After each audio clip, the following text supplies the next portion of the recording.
Dobbs to come up with, as a people, what their laws are going to be, we here in Washington have to make sure that those laws that they come up with to prevent this kind of thing, to protect their people, are not circumvented.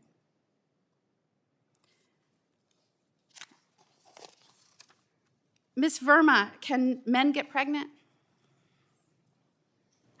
Dr. Verma, Yes. I just want to make sure we're Dr. all Verma, addressing can each men other get with pregnant? respect. As a doctor, give me your opinion. As a doctor, can men get pregnant?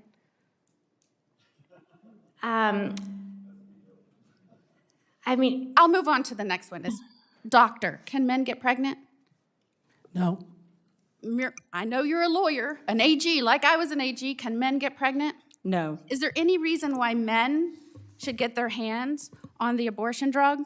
None. And are they getting their hands on an abortion drugs? They are. And are they getting them through the mail across state lines? They are. Even when it is illegal and the people have decided within states that they want to prevent that?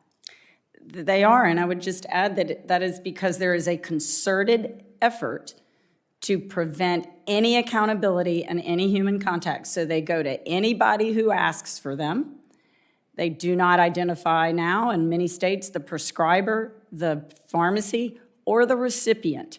And so this is very dangerous. It is by design created that way in order to circumvent Dobbs. Is it easy for men to get abortion drugs across state lines? Extraordinarily. In fact, I had staff members who said, my name is Michael, how do I get abortion drugs? Would it surprise you to know that there are all kinds of organizations ready to satisfy that whim of a man to get abortion drugs? Sadly, it does not surprise me. And not just in your, I know from working with you as fellow attorneys general, I know that you value life and you want to protect life and you're doing everything you can to do that. But in your role as a prosecutor that is protecting people and is meant to, and it is your job to enforce the people's laws to protect people, are men getting these drugs and using them to surreptitiously end life in their girlfriends, wives, lovers, etc.?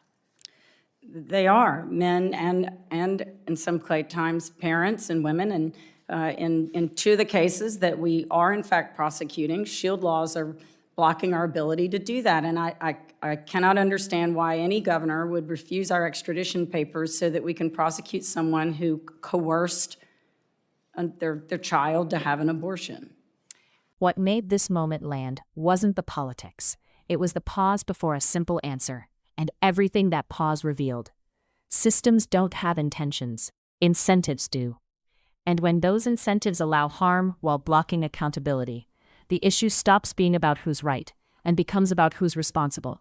That's what this hearing exposed, and that's why it matters beyond any single name in the room. That those laws that they come up with to prevent this kind of thing, to protect their people, are not circumvented. There's a quiet gap in the law that most people don't think about until it's too late. It's the space between who a law is written for and who can actually exploit it. That gap showed up clearly in this hearing, not as a shouting match, but as a pause, a hesitation that mattered. This wasn't a debate about ideology. It was about responsibility, enforcement, and whether systems designed to protect privacy are now shielding harm. The moment came when a basic biological question collided with a regulatory reality, and the room went still. That's when Senator Ashley Moody pressed the issue. Senator Moody asks repeatedly whether men can get pregnant. After hesitation, the witness answers, no, men cannot get pregnant. That answer isn't controversial, but the hesitation before it is the story. Because just seconds later, the hearing establishes something else that also isn't disputed.